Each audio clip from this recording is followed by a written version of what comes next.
Ladies and gentlemen, boys and girls, children of all ages, HollywoodShono here, about to give you a very special Mortal Kombat X video.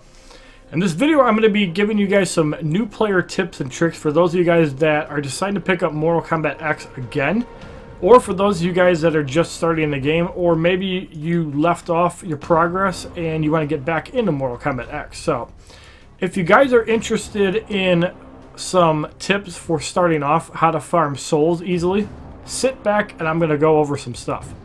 Alright, so there's a couple things to note. Number one is your daily objectives. You want to be doing these every day because you're going to get a total of 18 souls altogether. You want to be able to do 3 fights in Faction Wars, a quick battle in Faction Wars, 12 battles in a challenge battle mode or relic hunt.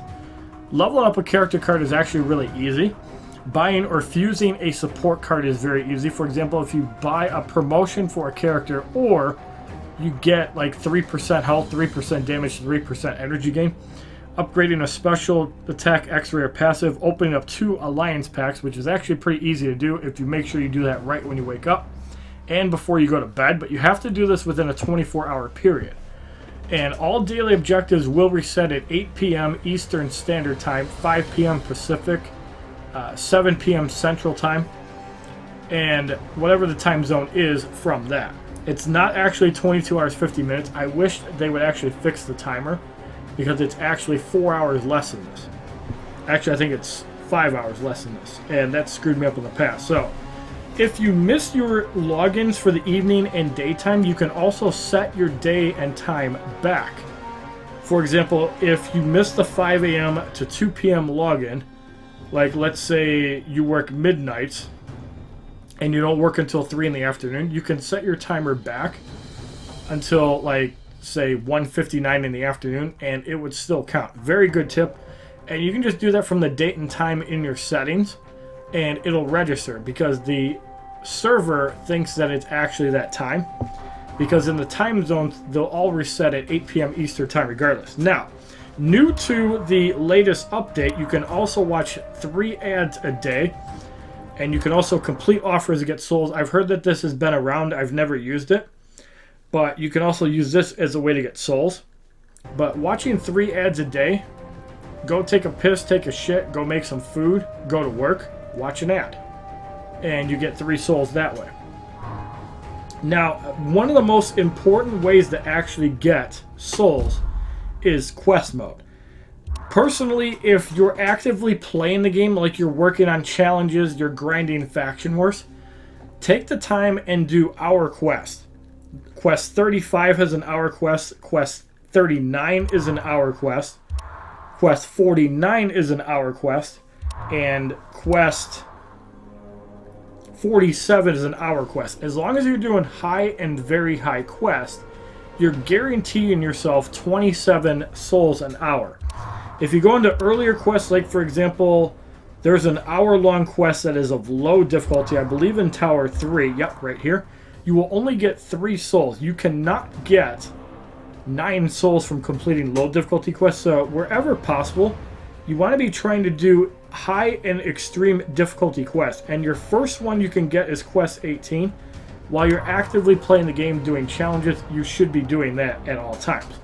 And if you're sleeping, then you can go for 8-hour quests, manage your time for that if it's worth it. But keep in mind, you only get, I think it's 15 souls for doing a 8-hour quest. So don't think that doing the 8-hour quest is mandatory. However, the drop rates for actually getting characters and Karo's guidance is much higher if you're doing 24-hour quests. For example, if you want Cold War Scorpion, you're going to have a better chance, and it's an extreme quest. You're going to have a better drop rate of rewards. Yes, the time is a day, but you can use souls to accelerate that, or you can equip a Karo's guidance and get the time down on that. So, for a new player, I also recommend grinding Faction Wars where possible when you're not doing quests in battle mode. It is definitely worth it to be completing towers. But when you're not completing towers, you want to be doing Faction Wars. And the reason for that is it's one of the best ways to get souls. Once a week, if you're in a faction, you can get up to 15 souls. Okay, so logging into Faction Wars, you can see that if you somehow hit Legend in the top 10, you're going to get 150 souls every 3.5 days, 600 blood rubies, and 50,000 coins.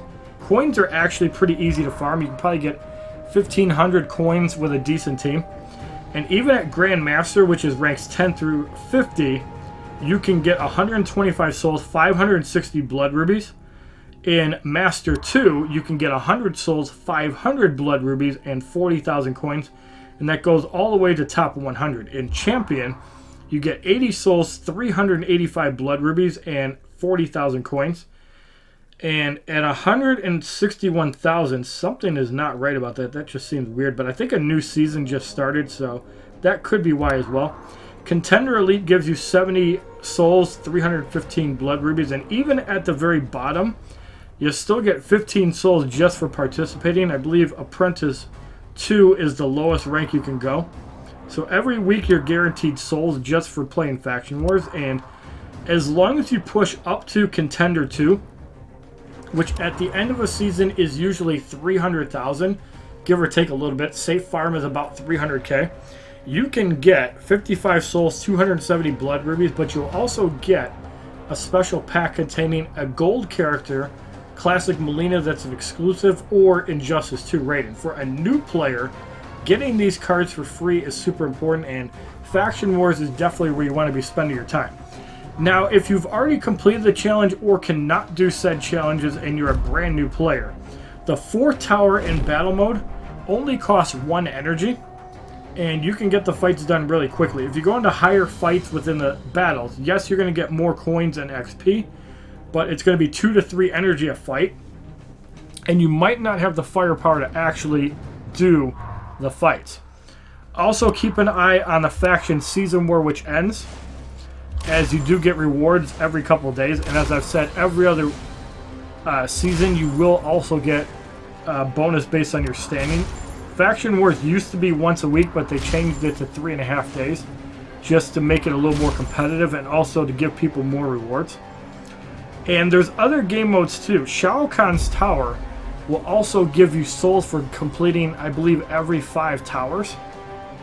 And after you get up to Tower 100, it'll reset. I highly do not recommend spending souls in order to actually get Shao Kahn's fragments, because it's not worth it. It's worth it to actually just keep playing the game. The towers get really hard once you get up at the like fight 60 or 70. You're probably going to need a level 50-ish Fusion 7 gold to actually survive it, or a full team of decent characters. And there are 2 limited events that come out. There's a relic hunt. There is also an event with Reptile that's tied in the quest, where if you fill the green eye icon in the top left where it's minus 12%, you will get a chance to fight Boss Reptile, and you can add a new diamond character to your team. And the fight is actually not that hard. So if you go into Relic Hunt, we can actually resurrect Shao Kahn right now because we got 146 spirit fragments. So we can actually take him up to Fusion 1 right now, which is where we can get it. And Conqueror Shao Kahn is now Fusion 1 because we had 146 spirit fragments. Every time the event comes back, which is around every 4 weeks, much like the Reptile event, you will have a chance to actually promote the character. And it looks like we could actually get up to Fusion 2 right away. And we will be doing these fights off stream. However, the 5th fight is actually really difficult because you need Outworld characters at Fusion level 7 or above. And I'm pretty sure you have to have gold characters, although I could be wrong. But diamond characters do work, but they also need to be pretty strong. So I'm pretty sure that fight is out of the way. And if you're going to be fighting the 5th matchup, you need to have some sort of healing, especially Ravenous Melina decently leveled in order to survive it. As far as what you need to be buying in the store, as a new player, the best bronze character outside of Ninja Mime Johnny Cage, if you are an old player with console unlocks, is, in my opinion, Saurian. And the reason for that is, I think out of all the bronze characters, he has the fastest attacks, and he has decent damage. Shuri, Ryu, Monk, and Oni do have more damage, but Saurian is a fast character. Oni does have the best stats for a bronze, but he is a little bit slower. but I think out of the bronze cards, he would be the second best in my opinion. As far as the best silver card in the game, and even better than some golds, is Silver Kenshi. For a new player, I recommend trying to max out your Silver Kenshi. And I'm not talking like Fusion 7, I'm talking about all the way to Fusion 10. Take your first 750,000 coins after you actually get one copy of all the cards you can constantly farm, and start upgrading your Kenshi. As far as souls go for a new player, there are currently limited time packs available that have 3 Day of the Dead characters or a horror team pack. These packs will probably not be available, and they might get replaced by other characters. My personal recommendation is to open up 150 soul combat packs early on until you get like a Fusion 4 or 5 gold character. Then you might want to test the waters. And if you're doing Hour Quest daily, you should be able to open up at least one combat pack a day, which is really useful. Now, it is worth it once you can start saving up souls to buy one Netherrealm pack as well. Buying the Netherrealm pack will give you a little bit more versatility with Netherrealm characters, and the Netherrealm team is actually pretty strong together. You don't need Quan Chi, but if Revenant Kung Lao comes back, if you got Leatherface, you can just throw in him instead of Quan Chi. 36% attack and 45% damage. As far as what you should be spending your coins on, until you actually have Silver Kenshi maxed out, I would not touch the equipment pack, and I would not touch the card pack. I would just save all of your coins and upgrade Kenshi, especially over Cutthroat Kano. If you get enough coins from doing challenges and want to buy a copy of him, just so you have Cutthroat Kano, that's fine. But your number one focus should be on Kenshi. And I think number 2 silver would be Scorpion, and number 3 would be Johnny Cage. So the combat pack has a 100% chance to get a gold character, basically not telling the information of what to get specific characters. If you see a pack that has Slasher Jason, Relentless Jason, Classic Scorpion, Classic Sub-Zero, or there's one other character, Spec Ops Scorpion, don't be afraid to pull from those packs. It is 50 souls more, but if you can pull one of those characters, that is great. Also, keep in mind that in Faction Wars, there are 4 characters that you can buy. Out of all the characters, I recommend Dark Emperor Liu Kang first. And out of all the gear items, I recommend buying a Blaze's Life Force first. After that, you could consider a Sindel's Signet Ring, but I think that the Devastator can be really good as well because you can steal the enemy's power at the start of a match. This is a great gear item for those enraged fights in Shao Kahn's tower to just steal power. And you can also get a damage boost as well as a bar of power at Fusion X, which is a great gear item for diamond characters. The Bloody Shokin armor is one of the most underrated gear items in the game, because you can reflect special attack damage when blocking. If you can send the opponent's special attack back their way, it could be the difference between losing a fight and winning a fight. And the Bloody Voodoo Doll is one of my favorite gear items as well, because you get a power generation boost, you get a damage boost in Faction Wars, you also get a reduced power cost on all special attacks, much like another ring, Shang Tsung's Stone, which goes up 0.5% up to 15%, increases recovery by 30%, and for some reason drops out of the equipment pack at a very low rate. I also like the Bloody Tomahawk max out because it'll give a power drain on special attack 2. Some characters have really good special attack 2s, and if you're using somebody like Gunslinger Aaron Black or Slasher Jason that has unblockable special 2s, this is not a gear item you want to sleep on. Getting an additional bar of power, especially if you cannot pull a Wrath Hammer, is really strong, and there are 3 gear items that also accomplish it. As far as characters that you want to buy in the Faction War store, I highly recommend buying Dark Emperor Liu Kang first, then buying Kobujutsu Tanya, and if you can't pull Classic Scorpion or Sub-Zero from the respective packs when they become available, you can then consider purchasing a copy so you can level it up. But I highly recommend once you actually get all the characters, I recommend buying gear, because Some of the gear is super powerful situationally, especially the Bloody Shokin armor and the Devastator and Blaze's Life Force. So you definitely do not want to underestimate those. But as long as you're just trying to grind out your souls, you shouldn't have a problem getting at least a gold character every other day, if not every day, as long as you take advantage of quests. So I hope that this video has helped out new players. If you guys want an idea of what my collection looks like overall, this is what my roster looks like. There are obviously some characters that are exceptionally strong, like I have 6 promotions on Nightmare Freddy Krueger. I have a Fusion X Relentless Jason Voorhees, a Fusion 5 Unstoppable Jason Voorhees, Fusion X Cutthroat Kano, Fusion 5 Silver Kenshi.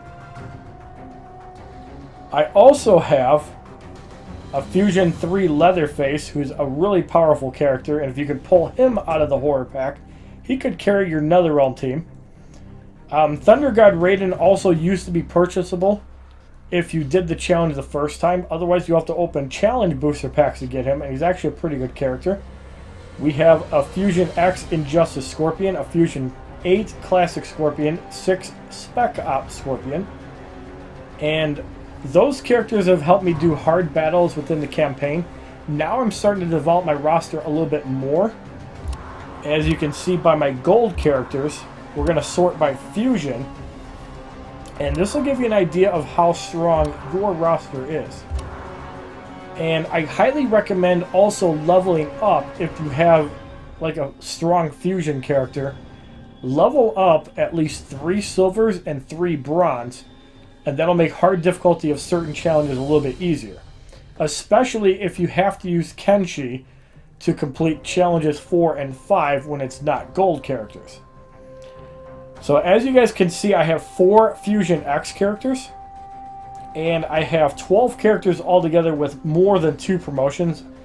I am going to have to be farming for Demolition Sonya Blade. I will have to buy a Dark Lord Kotal Khan in order to do future challenges. But if you're watching this video in the future, this information is not relevant. But again, my advice for a new player, spend your coins on Kenshi, spend your souls on combat packs or the special 200 soul packs. If you pull one of the characters, you're definitely going to like it, but my other recommendation is don't spend money on this game. If you can farm souls, do it. If you like this video on new players' tips and tricks for those of you that are starting the game for the first time, or if you're a returning player looking to get back into Mortal Kombat X, please give this video a like rating, comment, subscribe, share this video amongst your friends, and as a favorite, check out my other Mortal Kombat X videos playlist, Facebook, Twitter, and Twitch, which are all HollywoodShono, my Instagram, which is HollywoodShono's God, and if this video helped you out, please share it with your friends, and also subscribe to my second channel, HollywoodShono YouTube live streams, and you might even catch me live where you can ask me a question directly. Thank you very much for watching this, whether it's in a stream, a YouTube video, or from one of your friends at school. Have a wonderful day, kids. www.youtube.com/HollywoodShono. Subscribe, bitches!